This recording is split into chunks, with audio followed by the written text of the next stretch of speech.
I pledge allegiance to the flag of the United States of America and to the republic for which it stands, one nation, under God, indivisible, with liberty and justice for all.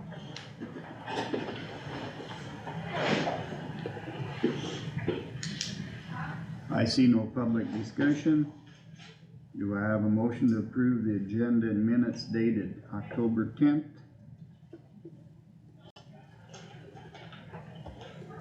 So moved. Carter, second by I'll second. Josh. Any discussion? Seeing none, all those in favor, please say aye. Aye. Opposed? Motion carried unanimous.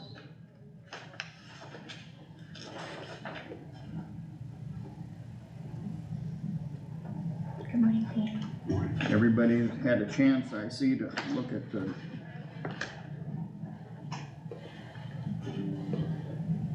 bills, claims.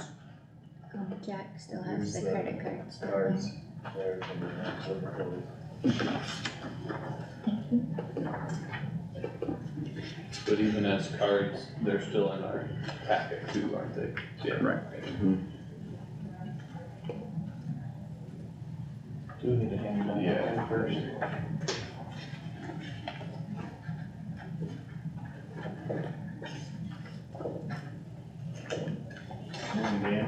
Good morning. I would entertain a motion to approve the claims and conservation claims. So moved. That was Josh. Yes. Second, Second. Stecker.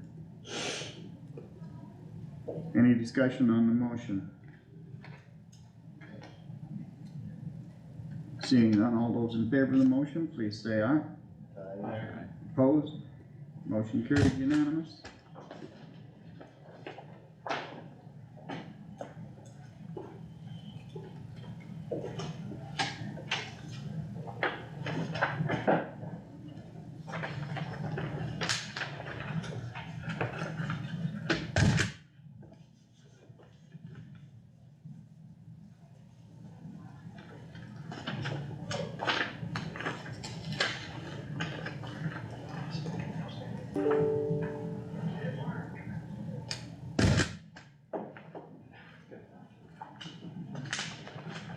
There's 6 of them today.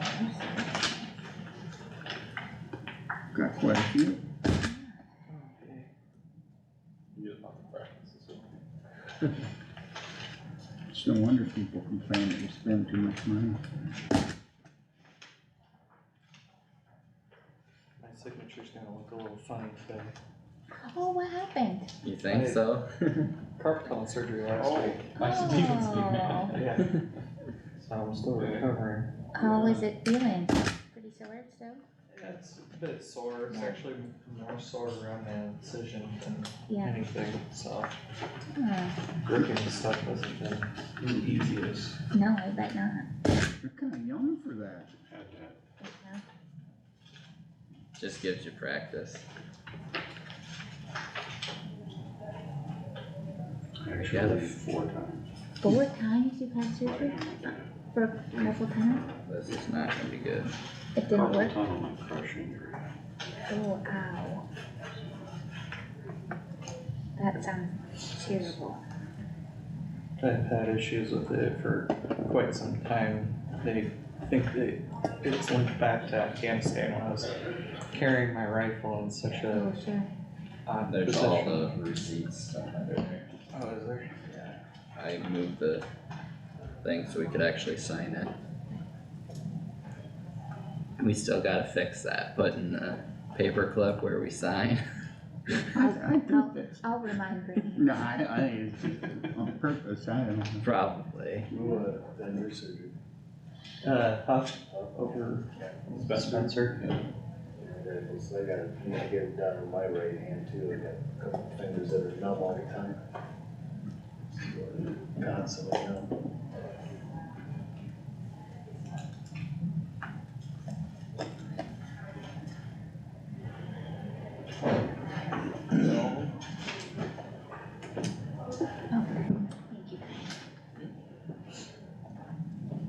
Next thing on our agenda, Veterans Affairs. Dan? Good morning, everybody. Morning. Just got back from our fall conference, and so still digging out in the office trying to get caught up. Telephone calls for the month of September. I had 34 calls. I had 98 messages between voicemail, email, and some of the US mail. I had 58 walk-ins, 30 scheduled appointments, 1 out of the office scheduled appointment. We did 3 transports, and we were able to get 3 hearing aids repaired for veterans. Currently, the number of records in my system is 1,184. I currently have 45 claims in the VA system that are open right now for action by the VA. I'm tracking four of those claims being ready for decision. I've got 22 that are being developed on my desk. I've got 1 supplemental claim I'm working on with appeal. And then we were able to get 3 additional veterans enrolled in VA healthcare. Like I said, we completed the fall conference. The commissioners had their training on this last Monday, and all 4 commissioners were down there for the training. So now all of our commissioners for the county have had their initial training and are up to speed on the minimum requirements of their office. Some of the things that the commissioners were trained on was their role as a commissioner, the Board of Supervisor relationship of the commissioners, also addressing vacancies, attendance, and monthly meetings. Some additional training they received was the hiring process, salaries and hours, expectations, vacancy contingency plans, should there be any, the allocation of funds in reference to the state grant that I apply for every year, and how that is controlled and who uses that money. Also discussed budgets with line items, county spending, and county policies. And then they covered the GDX report, which is the federal report of monies coming in by county and by state at a federal level. So they talked about the impact of that. And then they also talked about the Iowa Veteran Trust Fund, what that trust fund is used for, and shared with them that it's funded by the Iowa Lottery. Currently, the Commandant informed us that the fund is solvent. It's got $38 million in there. And basically the way the fund is set up is the Iowa Veterans Trust Fund is operated off of the interest of the $38 million, which, as I understand it, is roughly about $75,000 a month. So they use some of that money to fund the Iowa Veteran Trust Fund as a result of that. The goal is to build that fund up to $50 million and then sustain it and keep it there while continuing to utilize that interest off of that money to fund the trust fund itself, so to make it more stable. I also completed the Board of Directors meeting under the Iowa leadership on Monday as well. And recently I had completed 4 computer-based training courses for self-development. One of those being bookmarking service treatment records, Camp Lejeune claims, Gulf War particulate matter claims, and benefits delivery at discharge claims. And I got 2 more computer-based trainings yet to get kind of caught up on some of that. Continuing to work with mentoring the Hancock County VSO. I will probably be spending a day over there in Garnet at some point in time when I can work in his schedule. He's obviously very overwhelmed, and he's got some questions regarding pensions, and so, though that's kind of part of the job that can be somewhat complicated. So I'm gonna go and try and help him with that, either in October or November timeframe, somewhere in there. For outreach activities, I spent a day talking with veterans over in Spencer, and currently I'm prepping for Veterans Day activities. I went ahead and received some information, which would have been page 2 of your packet, on the pork loin for veterans and the sweatshirts through the Deb and Jeff Hansen Foundation. And I included that in your packet, but I referred some of that to my Legion post and other service organizations within the county if they want to take advantage of that.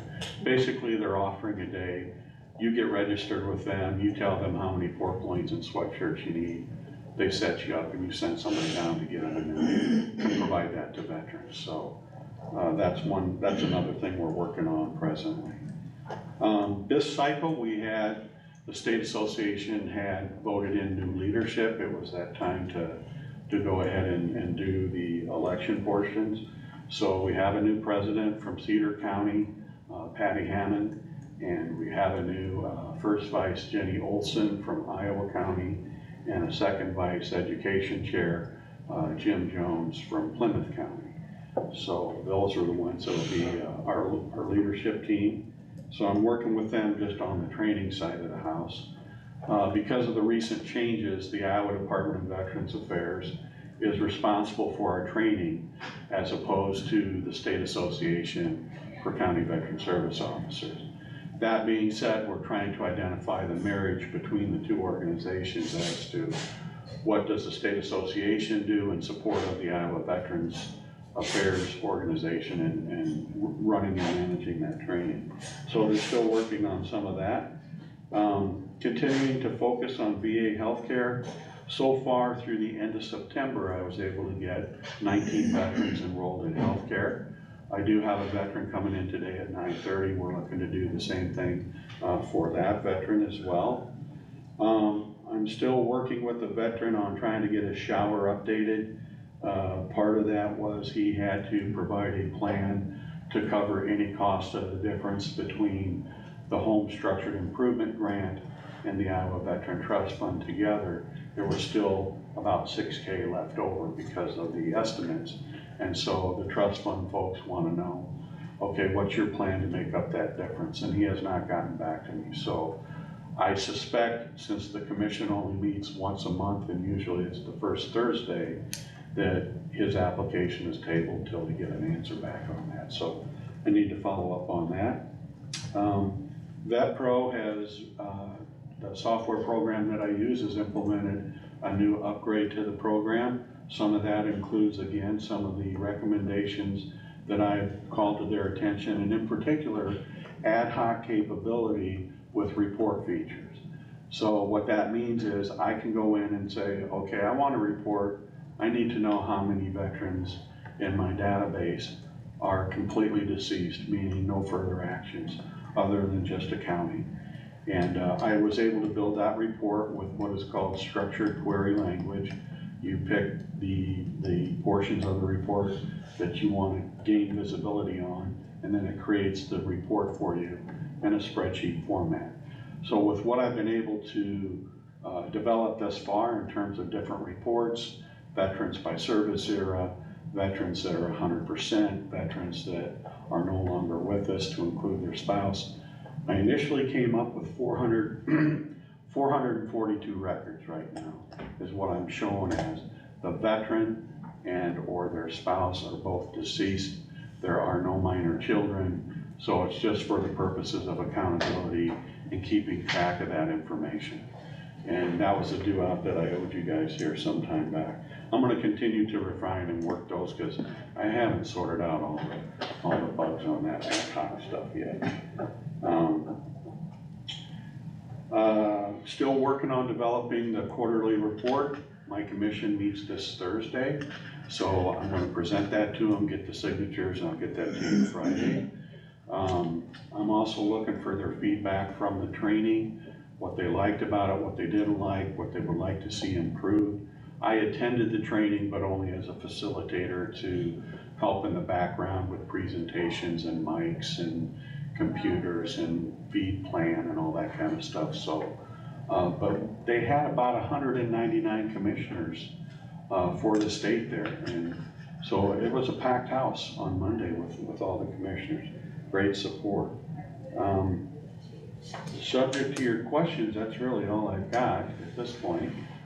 Just trying to get caught up on my phone calls and messages. And I've got a plethora of folks being scheduled this week to come in and see me, so that's about all I've got. I guess I think it's nice that you can get those reports built with Vet Pro, I mean, Yes. being able to work with them and fine tune their systems. Yeah, I actually talked with the development team. They had sent their lead development person there, as an outreach, and, talked with her on some of these things. I'm gonna email her some other useful items and some things that it would be nice to see. The one thing that she shared with me, and the reason why they don't act real fast on some of that, is because they have this software program across 27 states. So she said, when you're thinking about these ideas, which is good, keep in mind that this at a national level across 27 states, are other states in the same boat? Can they use kind of the same idea that you're talking about? Will it benefit them throughout our reach thus far? And so some of them I'm not a developer, but it takes quite a bit of time to really kind of figure that out, but they're very receptive. The helpline is incredible. If I send a help ticket in right now at 8:16, I'll have an answer by 9 o'clock. I mean, it's unlike some locations, you may not hear anything for a day or two. And then you wonder if even your help ticket made it in, so. But one of the things that I'm doing too is working with the district president. We're looking at trying to schedule some training for our district. One of those things on the hot topic is the Vet Pro software and how to better utilize it. It doesn't do you any good if you're not gonna try and attempt to use full capability of the software and the power that it has. You know, it's easy to just input the information, but that program can do so much more for you. I'm working to get the financial aspects of data that was never generated with that program that I manually entered into a report format. So I get both everything that's generated in the program and everything prior to migration that I have entered in by hand to get a better picture. And that's gonna be kind of a hurdle right now because there's a lot of manual entries in data that didn't transfer over with the migration. I knew that, but you know, it is what it is. They can't design a new program and make it match a previous program you're using on everything, so. Yep. But, yeah, it's very beneficial. The previous program, the life cycle's been exceeded. They're offering something different, which it just didn't work for me. And I didn't recommend transferring to that. I went this route, and I'm pretty glad I did. Because this is gonna be around for quite a long time. It's at the same level of encryption of data as the VA, so it's on par with whatever their IT security requirements are, which makes things a whole lot easier. I think the file limitations on there right now is 100 megabytes. So it's pretty good data flow. I've never had anything rejected for having a file too large that couldn't be accepted in the format that was provided. So. I guess hang on fall and get ready for winter.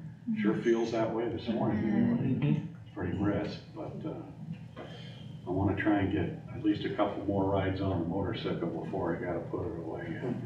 But on a morning like today, unless I wanna glue my eyeballs open, I didn't bother riding today, but so. And I'll give you what October looks like here next month.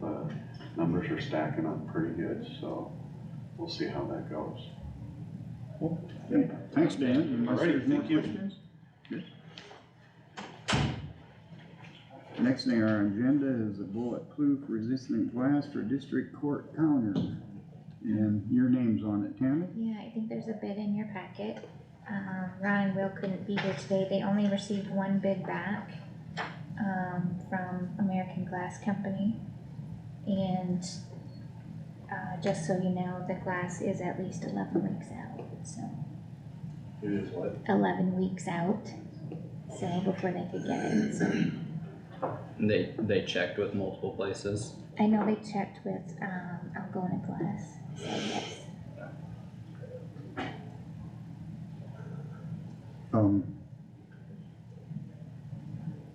Are they gonna do the work on the counter then I to believe get, so.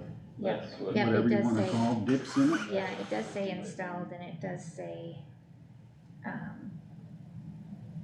trays cut in by others, so I don't know if that means Ron and will have to cut them in, I don't know. Oh, I see that now, on the bottom there. Yeah, glass and speakers installed by us. yeah. So, yeah, we'd have to ask if Ron and Will would be able to do that.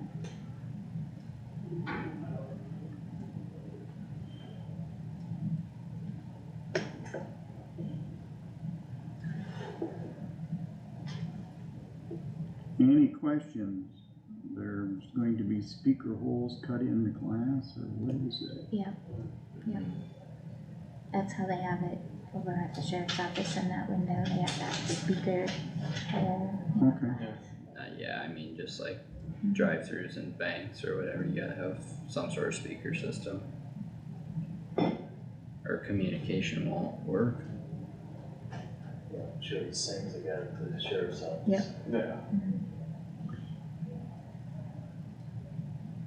any discussion more before I ask for a motion? I would entertain a motion to approve. So moved. Carter, I'll second that. Any more discussion? And does the motion include, paying for it with the, LATCF funds, is that what we talked about? So, Right. to be paid for with Yes. that, is that to be included in That's the what I motion? was saying, yeah. Okay. What I was understanding. Okay, That's what we talked about before. Correct, yeah. I just wanted to make, Yeah, no, that was a good point to clarify that. Yeah, we'll get it in the motion. Any more discussion on the motion? Hearing none?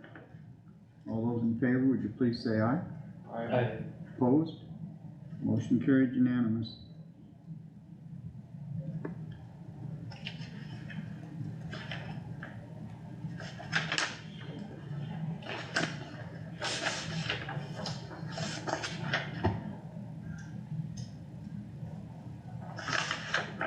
Phil, I think you're probably here for the next agenda item, just to listen, sure. okay?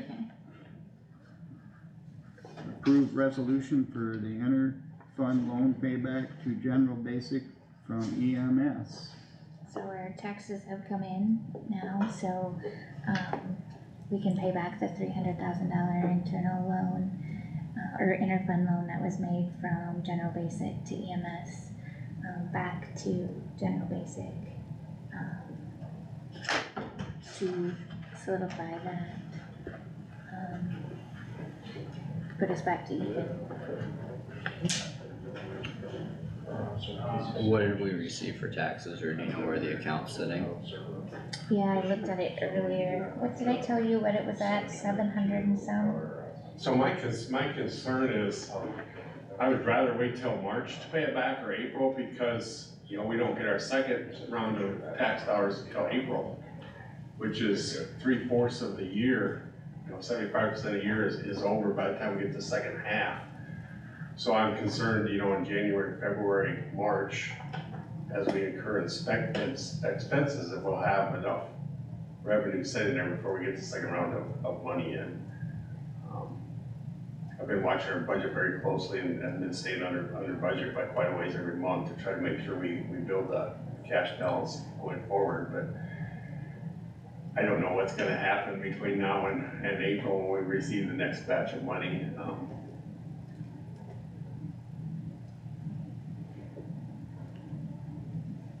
We do it two ways. We can either get it paid back now, or he can do another loan. As long as you're aware that that could be a situation, because we only have 50% of the money right now to carry me 9 months of the year. Correct.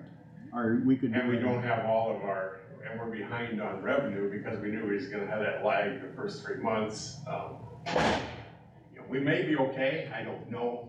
I'm just concerned that, I wanted to bring it to you guys' attention in case there is a concern that comes up in February, March, where we don't have enough money to to get us by till that comes through.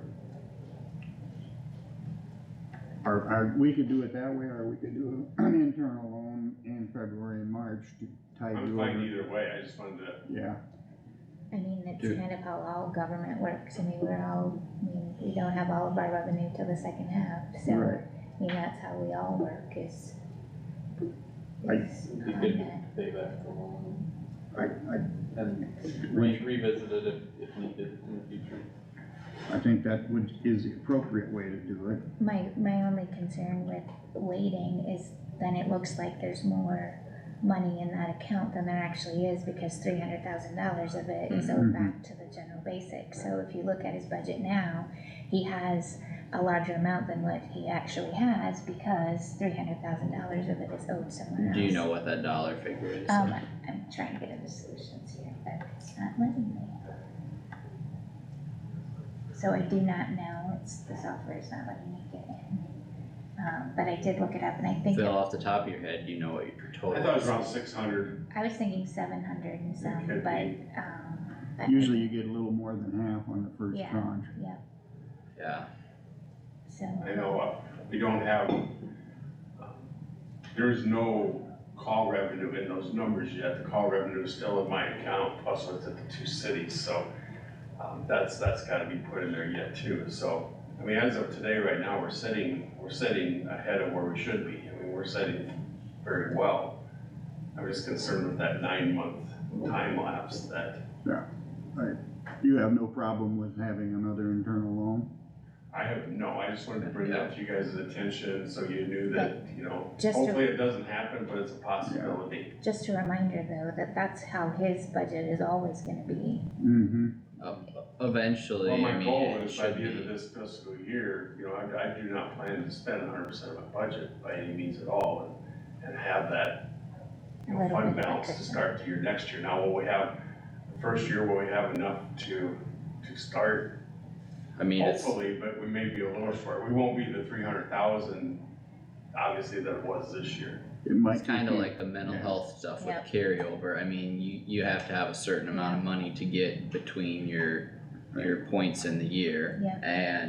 And keep everything rolling, so I think that's more an issue up front. It should smooth out and be eliminated as the years I go don't know if we'll by. get it 100% smoothed out the first year, if it'll take 2, but, I mean, we're working very hard to keep Yeah. within, under budget, so we do have that capital at the end of the year. If it takes 2 years, you have to do an internal loan sometime I think, yeah, next year too, that's really not a problem. no, we just gotta keep on top of it and make Right. sure Mhm. we're not doing stuff at the last minute all the time, but no, we should be able to manage that. Mhm. Any other discussion from the board? Do I have a motion to approve the resolution for internal loan fund payback? And the resolution number would be 10-17-23-1, is that what you have? Yep. Okay, I'd make that motion. motion by Stecker, second by Plath. Any more discussion? Roll call vote? Plath, Yes. Nath, Yes. Wactor, Yes. Stecker, Yes, Jerks. Yes. Sign it. You have to sign 2 places, right?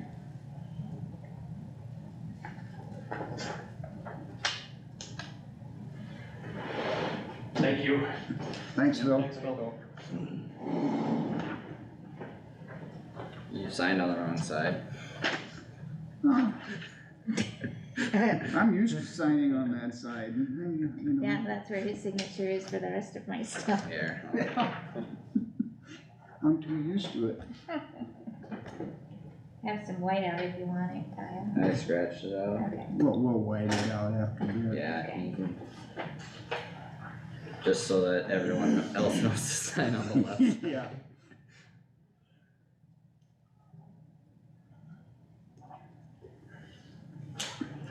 Well, Make the paper match the recordings. we're consistently inconsistent when we sign our names. Yeah, they move At least we're around. consistent. Yep. At least we're consistent. You wanna call Doug, you wanted to hear about CAPCO2? Oh, yeah. Well, he'll be next thing. Hey Doug, we're ready for you to come up if you want. Thank you. Thanks.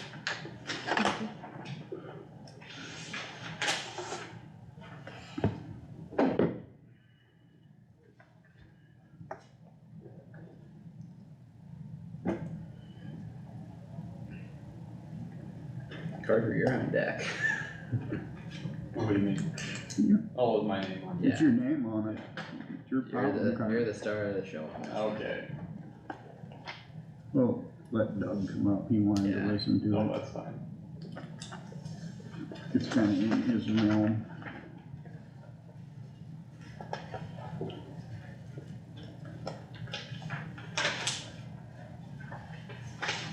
Have they talked to the ethanol plant? Well, they've certainly reached out to them all, but like we've talked about before, the ethanol plants can't move forward with things quite yet. As far as, that's still up in the air.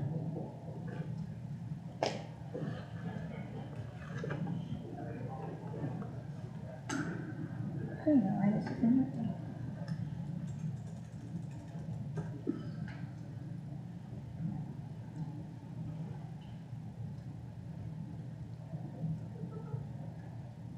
I must have changed my password and not logged in with the new password in this one. It don't work? Yeah, no, it's not, it says it's incorrect, so I'm sure my password has changed since I used it on here and I don't remember what it is, I'm gonna have to go look it up. I have too many passwords. Yeah, We've got a password book, and it seems like you write your password and when you create your account or something, and you go back a month later, or half a year later, or whatever, you type in your same information and, nope, incorrect, gotta redo it all. I don't know. I think they Did you forget your password? Yeah, That's what it always says to me. yeah, Yeah. yeah. Would you like to redo your password? reset Right. it. And you gotta go Forgot. to email and then Forgot reset. password. Yeah, All those darn IT folks. I know. then you get a text message to see if it's really you. Right. Good morning. Good morning, everyone. Morning, Doug. Doug, we invited you up, we were gonna discuss the letter of intent for CAP CO2. And your name's on it, Carter. Yeah, I mean, it's pretty straightforward as far as, kinda like a while back, we got a letter of intent from Carbon Sink, which was a company looking to produce or build a methanol facility, potentially in the future. This would be from a competitor company. I guess two big differences between the two would be that Carbon Sink requires about 20 acres of land, whereas Cap CO2 requires less than an acre. So there's a lot less footprint there. Also, kind of a general figure, whatever amount of water, million gallons of water your ethanol plant uses, the methanol capturing or producing would use about 20% of that for Carbon Sink. So if, I know like one of the ethanol plants they had an agreement with was a 250 million gallon plant, so they would use, 50 million gallons through Carbon Sink of water. And I know that was, one concern. Cap CO2 is considerably less than that. It would be closer to the 25 mark. So it's significantly less, it's still a lot of water, but just 25 mark as in 25 million gallons, so half potentially. around half, 25 to 30, I think is what the numbers that I was discussing. So it's a lot less water, it's definitely a lot less electricity, power demand, Cap CO2 versus methanol, and they're doing essentially the same result. It's different technology, but it's still achieving your capturing CO2. Same end product. Same end product, but, Okay. so that's why, I guess that's why it's before us. And obviously this is not a legally binding document in any way, shape or form. And the county is not the one who would deal with them at all as far as whether they want to build a business here or not. I mean, that's an economic development thing and an agreement that they would have to have with the ethanol plant. But all it says is that we are open to this, we recognize that you want to build in Kossuth County potentially in the future, and this is something we're open and supportive of. So that's all this is for. Have you approached Maureen for her to do a contact with them? I know Josh had Josh had? looked into that. Yeah, or reached out to her. They had talked to Carbon Sink before, and so they were kind of under the understanding that it was gonna be too large of a footprint, too big of a need for electricity and water and stuff, so they hadn't really gone any further. They hadn't heard of this cap CO2 yet. I gave her the information. We were looking to set up a time to meet up and kind of discuss some things, but her calendar's pretty full, so we've been struggling to get a time set up to meet, so thinking next week I might be able to get in there and meet with her and discuss some of this stuff with her. I think one of the major concerns was the idea floating around that there needed to be 100+ windmills around the facility, which was a big hesitation for a lot of people. And actually talking with the higher ups in these companies, and with Doyle Turner, who was the one who originally presented the idea of a methanol facility to us, that's not true. And that as long as it is a renewable energy source from somewhere within our power grid, which is from Texas to the Dakotas to Indiana or wherever out there, I mean, it's a huge power grid, so it is not necessarily a wind farm in Kossuth County or anything else. It's just they have to have a power source, and that's not our responsibility to find for them either. I mean, they would still have to abide by any regulations we have in Kossuth County if they wanted to source something locally, so that's.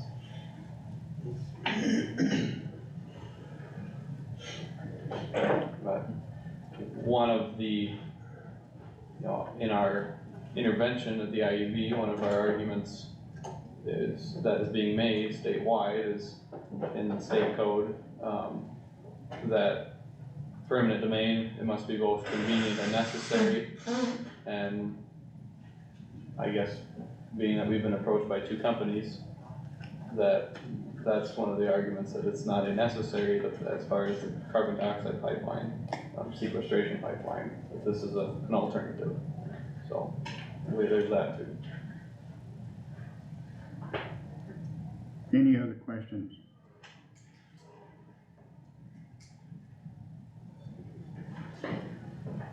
I would make a motion to approve and sign the letter of intent from Cap CO2.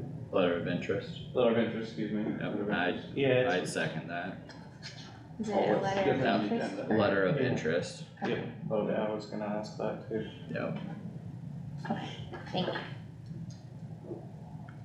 Any more discussion on cap CO2?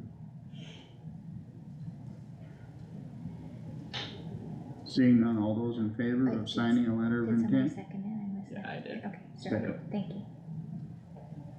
Okay, so All those in favor, please say aye. Aye. Opposed?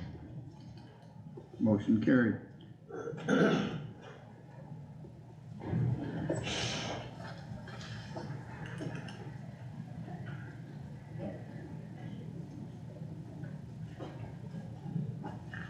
Let's scratch the rest of it in. Yep.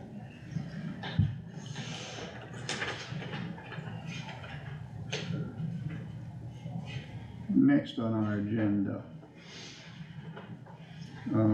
Discussion decision regarding code section 30957 Class C road.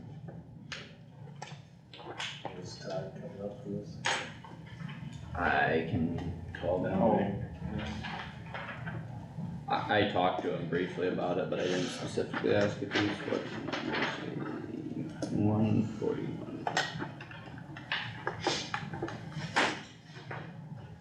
Hey Todd, would you be able to come up for the discussion on the agenda for the Class C road? Yep, we just got to it. Perfect, thanks. He'll come up here in a second, so.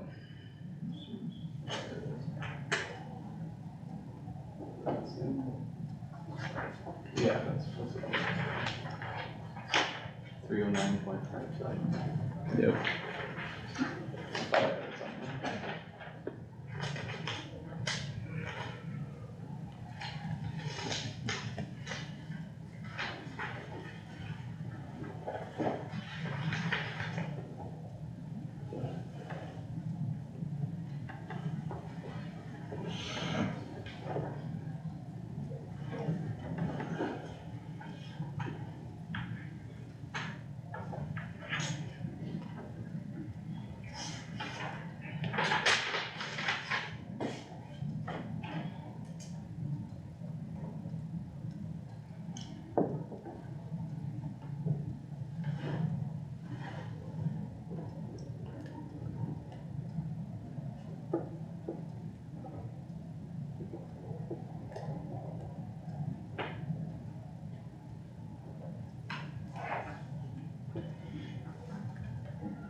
Good morning. Morning, Todd.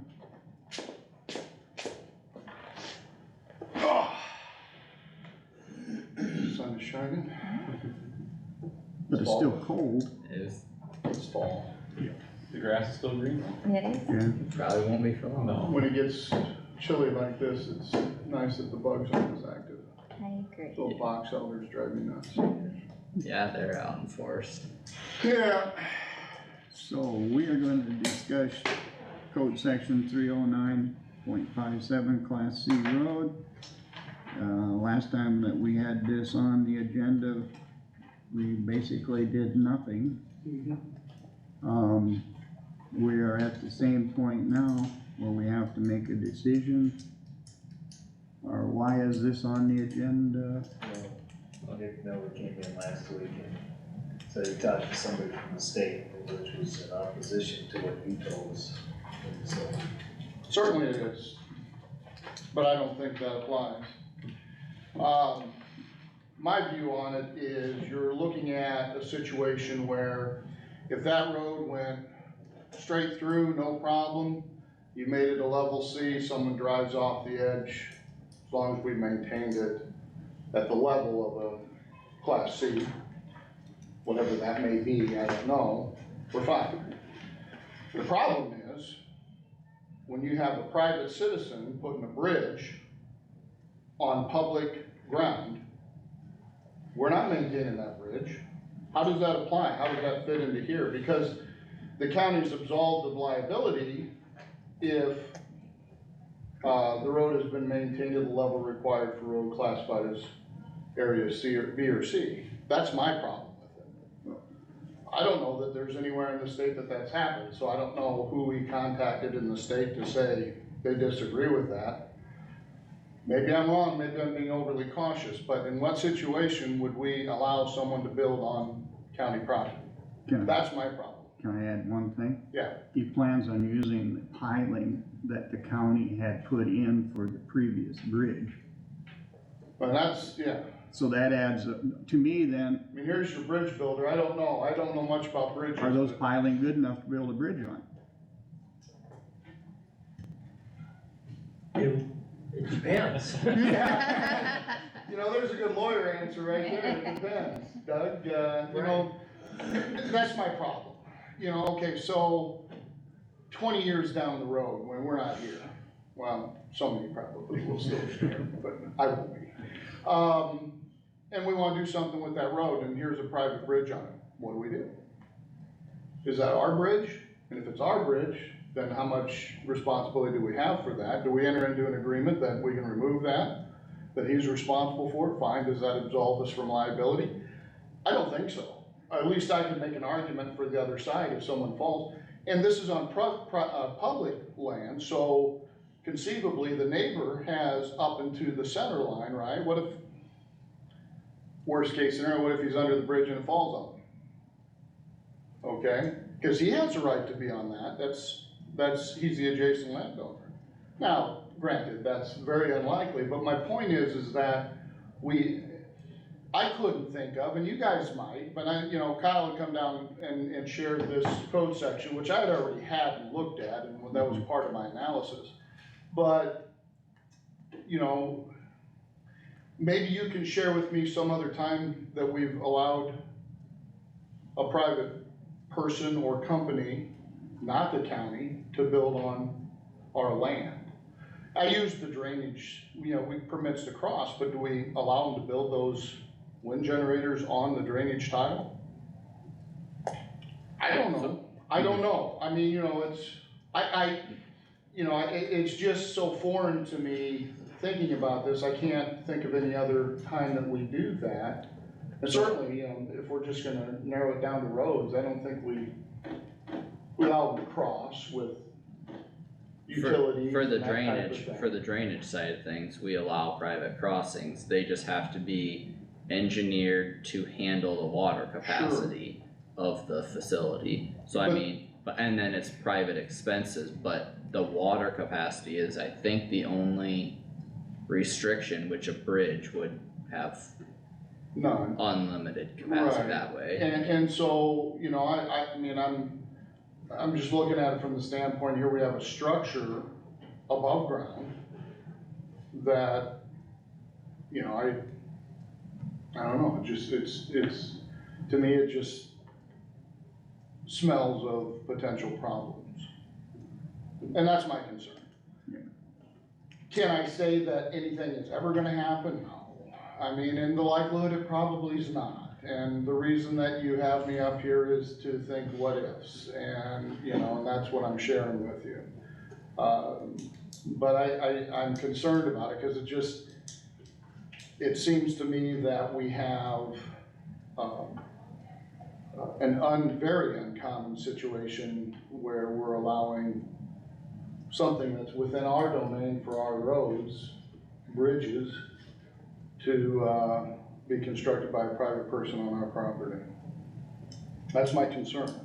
Still is, even though this code section, Well, I don't think the board has a concern with making it a Class C road, but I think the board has to have a concern with somebody building a bridge on a Class C road. right, and That's- I don't that's disagree two with different- that. Two different items. Precisely, if you wanna make it a Class C, what is it, is it still Class A? It is, Okay, but we just have a barricade at the correct. bridge. And if we went to Class C, we'd have a barricade or? Nothing to change as far as the barricades at the bridge. That's, But then we would There'd put a have gate gates at across. there'd be gates at the point of entry. Yeah. But there would not, that doesn't mean you take down your Your barricade. signs that No, I the mean, people that would be using the road would still, and I think if you you point have out, responsibilities. yeah, you pointed out to me that, with the Class Cs, it's a locked gate, right? It is, So that no one can have access to it. Right. Unless, you would give them a key. But that doesn't change the bridge situation, and I think you hit the nail on the head. Yeah, we're covered with this code section up to the point of the bridge. Right. What happens after that depends on where we go. And if we allow it, like I said, I try and see both sides. I could make an argument that, we should have, prevented that, but. And I'm not saying that, there isn't going to be some degree of immunity or some degree of absolution from liability. I'm not saying that because I can't. There's nothing I can point to that says that there's been a case like this before, which also, speaks volumes. I mean, this can't be the first time that something like this has ever been thought of, but, it just hasn't been done. So, I do have that concern, about the bridge and the fact that it's a private person putting it up, for obviously use. And the limited flow, if it's a locked gate, probably would further limit the potential exposure to liability. But is the other neighbor, I don't know who's on the other side, but is he or she going to have access to this road too? They have We to, have to, right? they have to. And so then would have access to the bridge? I don't know. To me, it just, Can you build a bridge on a public road and limit access to use over the top of the bridge? well, I don't think you can, because it's, it's a public roadway, from the one side of the bridge to the other side of the bridge, it's public. And across that, is it a creek, Plum Creek, is that what we're Plum talking? Creek, yes. Across Plum Creek, which rarely has a lot of water in it, but, across Plum Creek's to county property too, Yes, my original thought is you should build the bridge on private property. Well, I think that's what we talked about, actually, the last two times we were in there, and it has to do with the fact that he's unsure if he's going to acquire the land on whichever side it is. I don't know that that should be our concern. Our concern strictly is protecting the public property and the exposure to liability. Because that is the key. The fact of the matter is that at least you're gonna have two people that are gonna be having access to this bridge. I guess this code section didn't really change my mind at all as far as how we move forward. Still, he can revisit it if he wants to in spring when the estate is all settled and he knows more what he can or can't do. And then we can look at options, and that was kind of where we left it. I don't disagree with the code section, I just disagree with building a private structure on a county road. Which is, that's my concern too. And I don't know, what was relayed to whoever it was in the state that he talked to. If it was just, And how the the county's question is worried posed. about liability on a level C road. Okay, well, yeah, if that was the case, then I would agree with whoever he spoke with. Mhm. But we're talking about, private bridge structure on a level C road, and, I mean, we're not going to be maintaining that. Code doesn't cover that. No. Is there a code section, or what, Doug, do you know what code section is that outlines the maintenance requirements for level B and C? There wouldn't be a code section. I think it's a It'd be resolution administration. ordinance. It'd be administrative rules. Do we have a level C ordinance? We do, yes. What was your question again? Didn't know if there was a reference as far as what those maintenance requirements are. Well, there's our level C ordinance, Okay, which I provided earlier. And it pretty much says that we will not be maintaining regularly, we will not have the crown in the road, we will not, in fact, I can read it to you.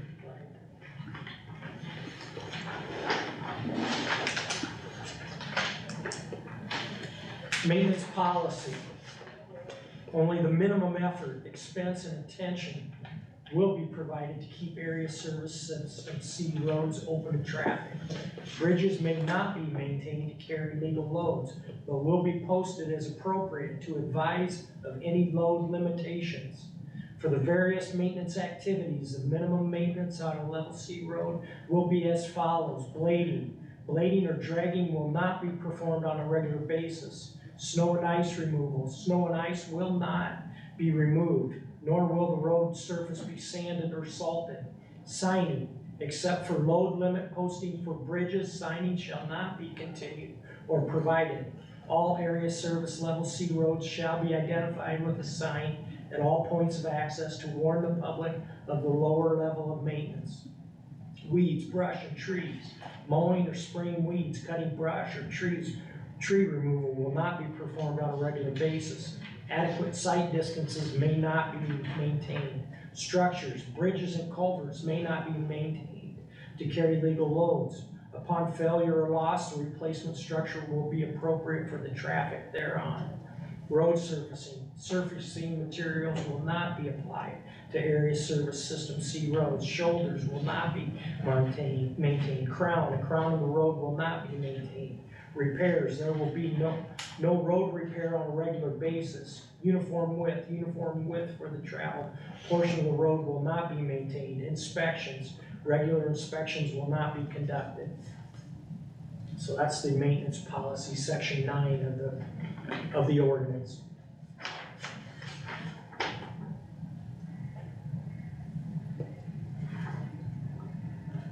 Would it be appropriate to have the record show that no action was taken after discussion? I guess the only question I'd have is, since that's basically what we're doing now, regardless of the bridge topic, should it be classified as a level B or C road for that area already? Or Probably so. should we look at changing that? If the board would like to, we could certainly do that, or we could go out, spray all the weeds and start maintaining it as a level A. Fact of the matter is, there's not much traffic in there. Yeah, and I'm not saying we should maintain it as a level A, but our maintenance effort probably Minimum should match maintenance, the classification. Yeah, and I think that's probably I mean, regardless of the Yeah. bridge. I mean, the reality is that if we're, kind of looking at it as a minimum maintenance on the road, we should probably classify it as level C, which Yeah, doesn't, but I think there has been a party that has been speaking with the board of supervisors that, at a public hearing would object to that being a level B road. Cause it still goes to his yard, correct? I think the statement has been made that he would object to that being established a level B road. So you still have to have a public hearing.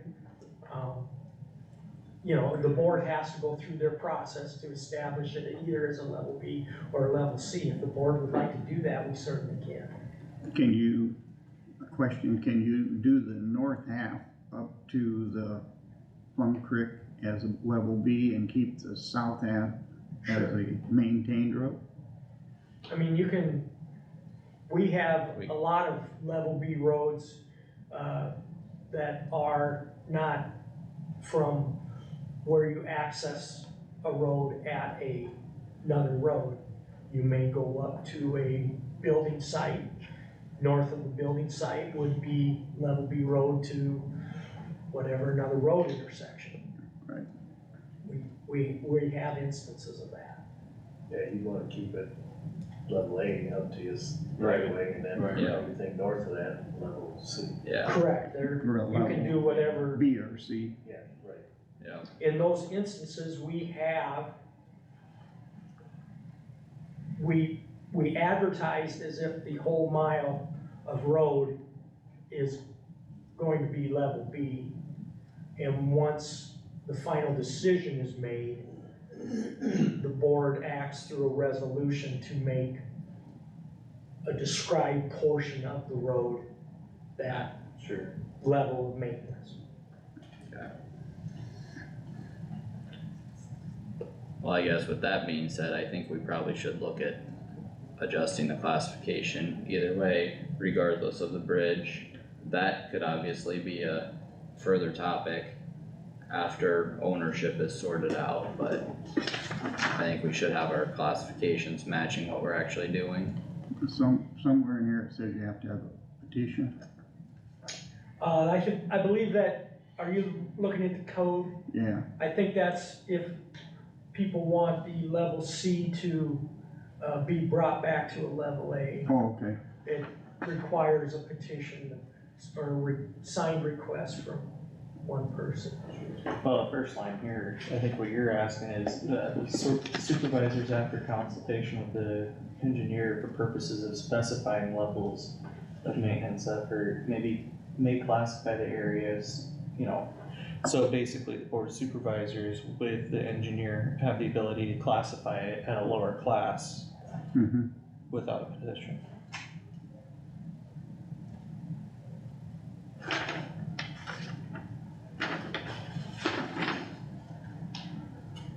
But that would be a separate agenda item, so.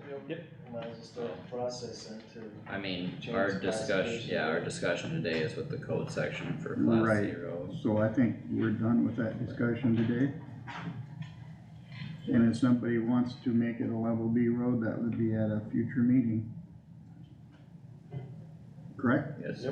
You guys think that's something we should do or not? Probably should be done, man. Yeah, no, I agree, that was a question I was gonna have too. Yep. We'll put it on a future agenda. Okay, Thanks for coming up, Doug. alright, thanks. Well, Doug. Thanks. The first thing you have to do is set a public hearing. Would you like that to be put on the board's agenda Yeah. Sure. for level B? Yeah, Is- start the process. Is your recommendation B or C? Level B. Okay,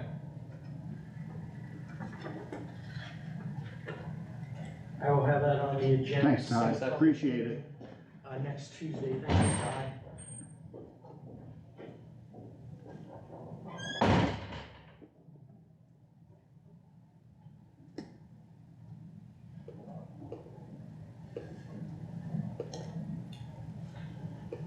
All right.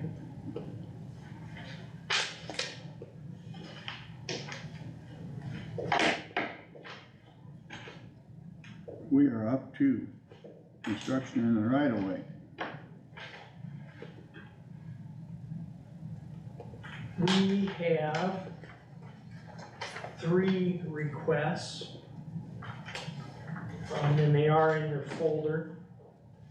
The first request would be from Ambrose Lubenthal. We spoke about this situation last week. Ambrose is proposing to place a tile underneath of 270th Street. The tile would drain into the creek that's located on Jeff Schucher's property. Ambrose has come in with all the necessary requirements for our tile crossing policy. So I would recommend that the board would go ahead and approve of this. This is an 18-inch.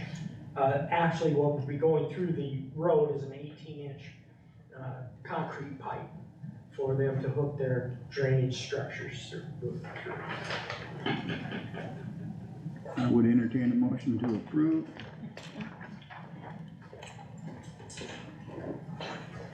Nay? Yeah. Class second. Nath first, Plath Yep. second. Any discussion on the crossing? Seeing none, all those in favor, please say aye. Aye.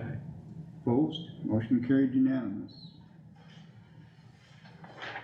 Okay, the second request is from Midland Power Cooperative. They would like to remove an overhead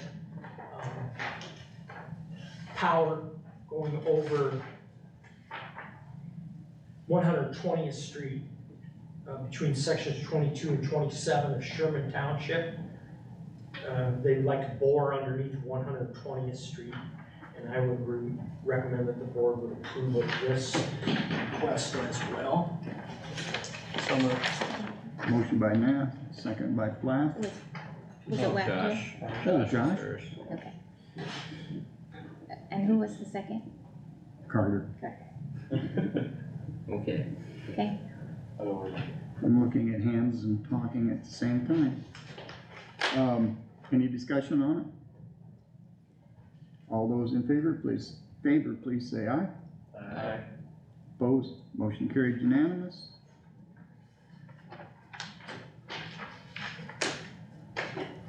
And the last request is from MediaCom. You may have noticed that MediaCom is doing work on the south side of McGregor within the city limits. They do have plans to continue east out to Jim McEnroe's and Don Cominch's. They'd be on the south side of the road. They'd be going underneath of 132nd Avenue, being in the south road right away McGregor. And they would cross McGregor to go out to the antennas that are located, or the tower antennas that are located east of town. So this request would be boring in the road right away. They're They're boring and, putting in conduit, going underneath of 132nd Avenue and going underneath of McGregor and going as far east as Jim McEnroe's. And again, I would recommend that the board would approve of this. What is in your electronic file, it references permit 10/33/2023, but it's actually 10/34/2023. Doug, I just have a question. I see on here, like, it looks like our right of way isn't consistent along there where the Correct. properties are. What's the reason for that? I'm sure those homes were in there, when we did purchase right of way. And we just kept the right of way the same around that house of Jim Grangenet's. That's nothing uncommon. And then Jim McEnroe's, again, trees and building site, was there, so we did not go straight through, we jogged around that. Okay. Do I have a motion to approve? Motion by Plath, second by Carter. Any more discussion? Seeing none, all those in favor, please say aye. Aye. Opposed? Motion carried unanimous.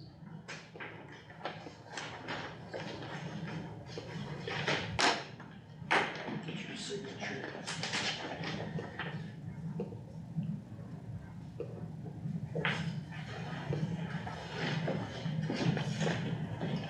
Get your signature right there, Roger.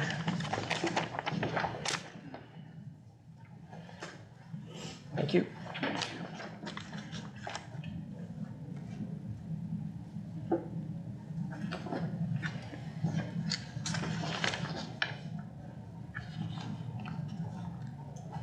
All right, thank you. That's all the construction of the road right of way.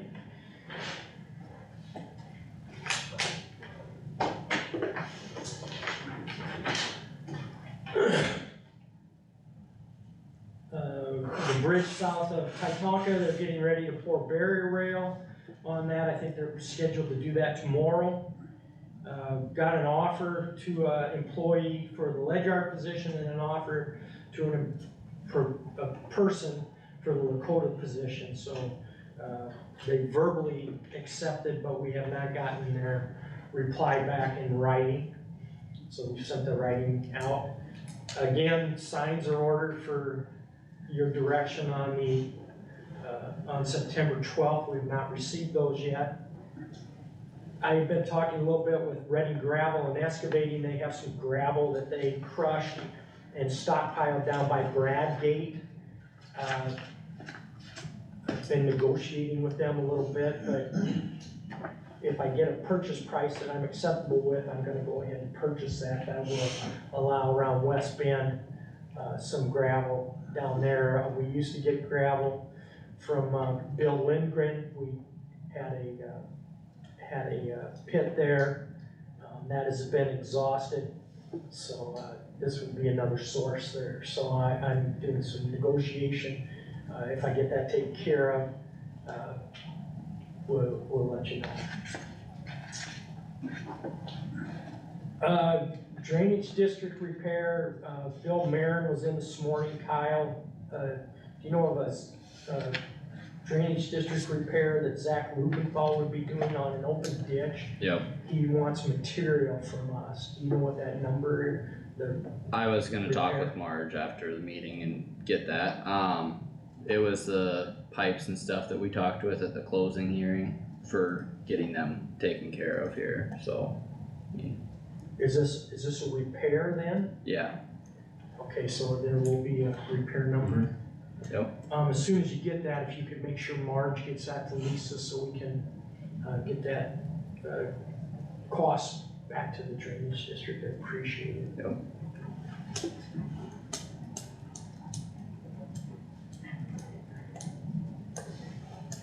And, the last thing, I sent up a document, about siting solar farms to the board. Yeah. receive that. Yep. I did reach out to other planning and zoning administrators, and I did receive a few more ordinances, and I'll get those shared with you as well. So, we move forward on that. That's all that I have.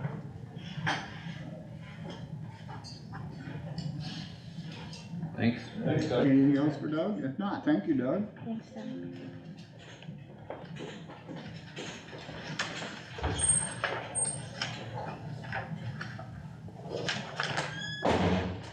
Go get Mark.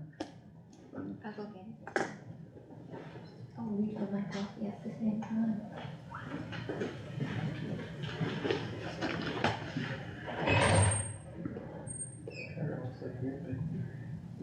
Yeah, I filled that out. Yeah, I was gonna say, Yeah, there's and that's the one that you had. Yeah, I gotta double check with March to see if we had filled one out after the closing hearing for drain 4 or not. We might have to make one for that. Oh, that pipe? Yeah, We I probably mean, will. we talked about it, but I don't know if we have a request number, so I was gonna talk to her after the meeting. Otherwise make one. Yeah, Oh my. It looks like she spilled it, it looks like the cup exploded. Yeah. Disaster.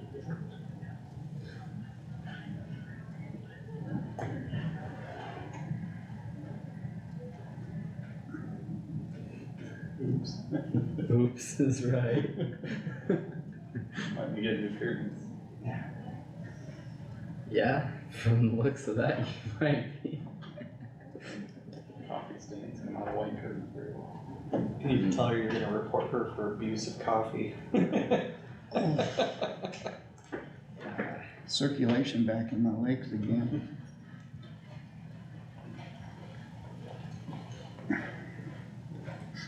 These Tammy, you got chairs. any expertise on getting coffee out of white curtains?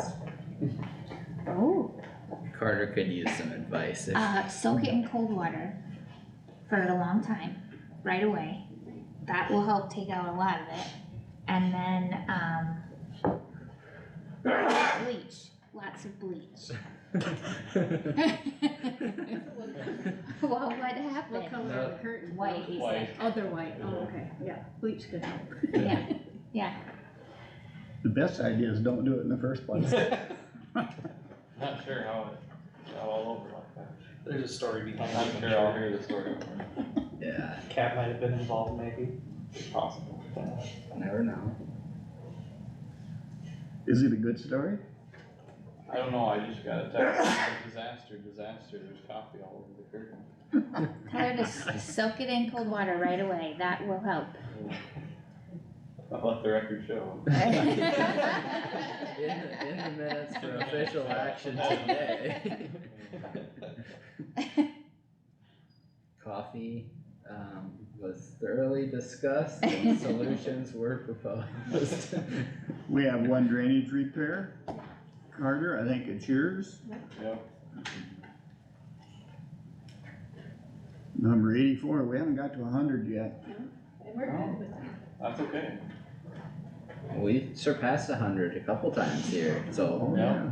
We were up to 114, 118. No, didn't we get to 150 something? Last Yeah, year we did. before. 18 or 19? 18, 19. Probably Yeah, 19 or 20. that would make sense. We had a few. We haven't had any rain. Mm.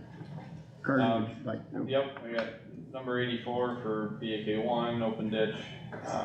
This is in Whittemore, section 4.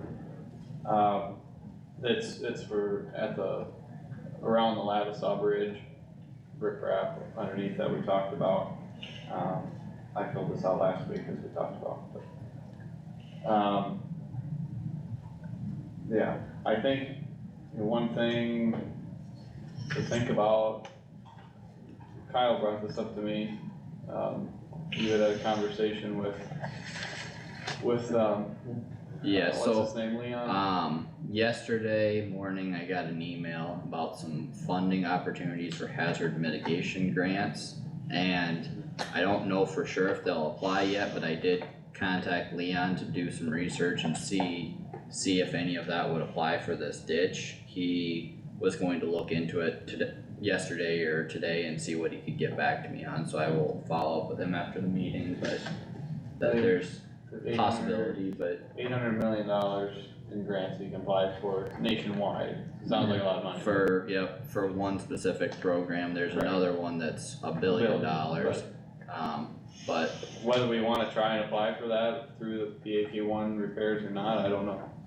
I mean, that's what I wanted to ask, Well, it'd be because that would, kinda just contact Leon, see if he can work it out. then the landowners would pay 15%. if it applies and we can jump through the hoops and stuff, it would be basically the same criteria, conditions, all that stuff as what happened on drain 4, which is 75% paid federally, 10% by the state, 15% locally, which would be the landowner's responsibility. So I mean, Right, if we can get 85 cents on the dollar paid for it, I think it's well worth our effort to go down that route. It's just a question mark of whether it would apply yet or not, because as I told Carter yesterday, this is different because we don't have the presidential disaster Federal disaster, declaration, yeah. which set the foundation for everything we did on drain 4 and other projects.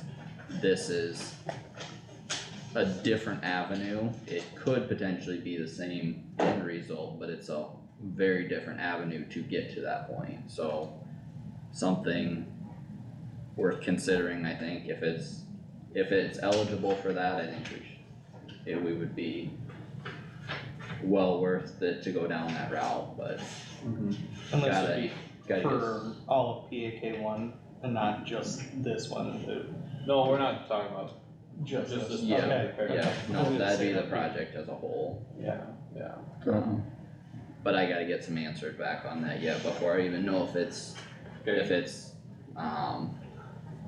applicable or Pursuit, not. yeah, Yep. yeah. so as far as Carter's request, we will approve it today as is. I was reached out to yesterday from another landowner along PAK one who also has a private bridge. And is a contractor, and said that 10-12 years ago, the county, said they wouldn't repair his, cause it was washing out under his at the time too. And the county said they wouldn't do anything about it. So he was wondering if anybody else asked, you know. I don't know how many private bridges are along there. I didn't know that he owned one there it's right on the east side of Whitmore, but Did, By- Is that by by our the railroad folders. tracks? right by the railroad tracks, did the cleaning, That's a tough area to yeah. Did- function with. yeah, did the cleaning of the ditch have the effect of, And that was before all right, I mean, there's a difference in what Right. we're, so. Yeah, and They ended up just having Marin's pile down 75 feet into the rock and have I-beams there to support it. But that was their expense, okay, $1,000 a foot 10 years ago or whatever. But yeah, I think, I'm still comfortable with stabilizing the banks. We would have to do that regardless of the bridge being there. Cause it's in the, Well, we wouldn't have to do it right now. Yeah. no, the urgency of it is definitely changed.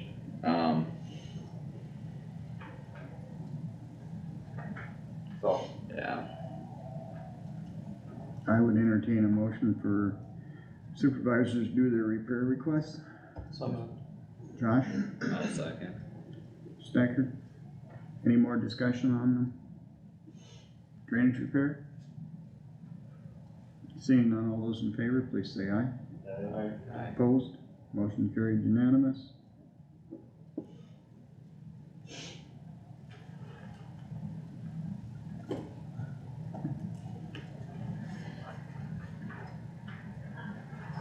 Anything else on drainage, Mark?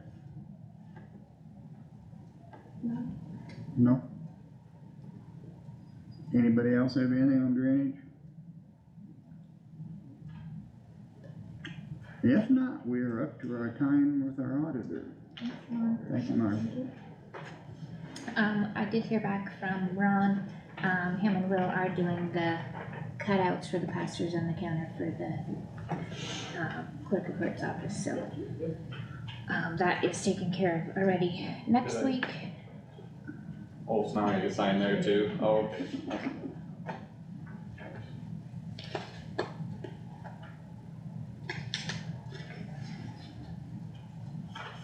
There.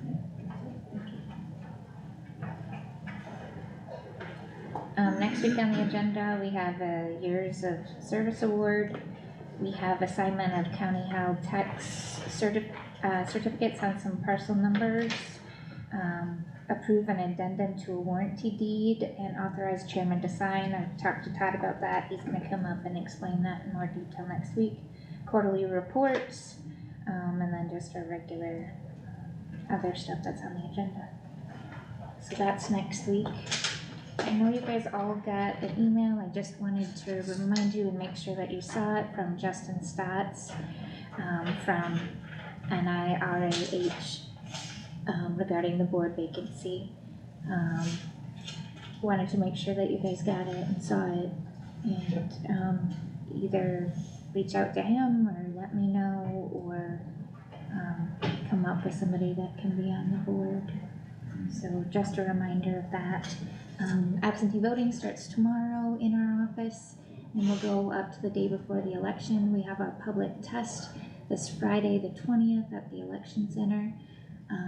And so things are plugging along with that.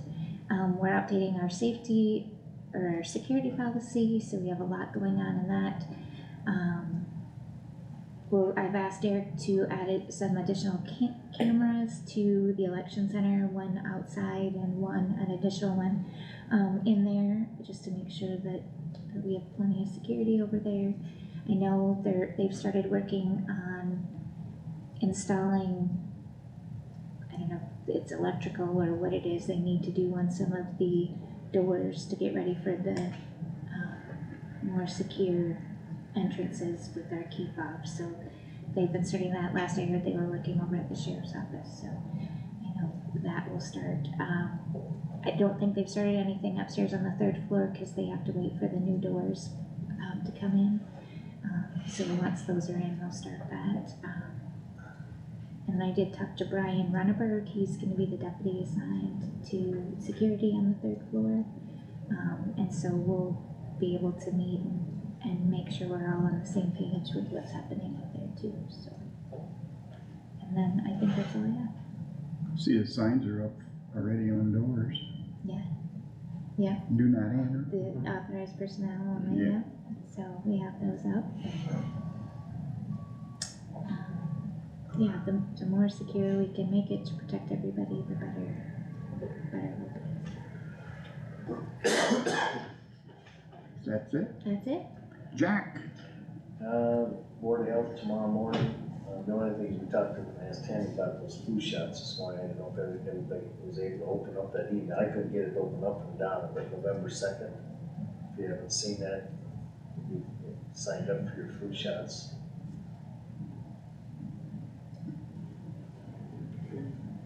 Carter, No meetings. I have no meeting either.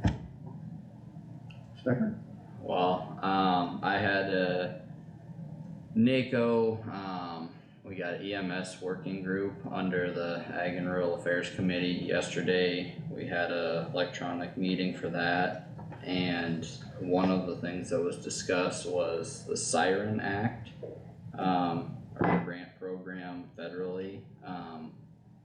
It started in it was originally authorized in 2018 for a 5-year period, 19 through 23. Started at 5 million. In 2023, it was 10.5 million. And it provides funding directly to rural EMS agencies to cover the cost of hiring and training personnel and equipment and supplies. I had not heard of this before, but gonna try and do some research into that to see what all that may work towards. One of the speakers also talked about reimbursement for treatment in place and transport to alternate destinations. And said that CMS did waivers during COVID for those two different options. And they were paying for those services, so, like legislative goals and lobbying agendas in that regard, that's one of the things where they're trying to push for, so that may be something that we incorporate into our NACO resolution,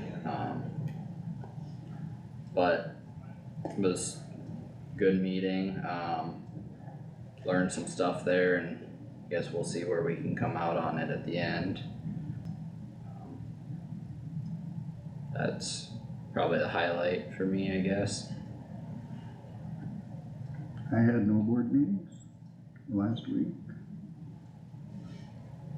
Any other discussion?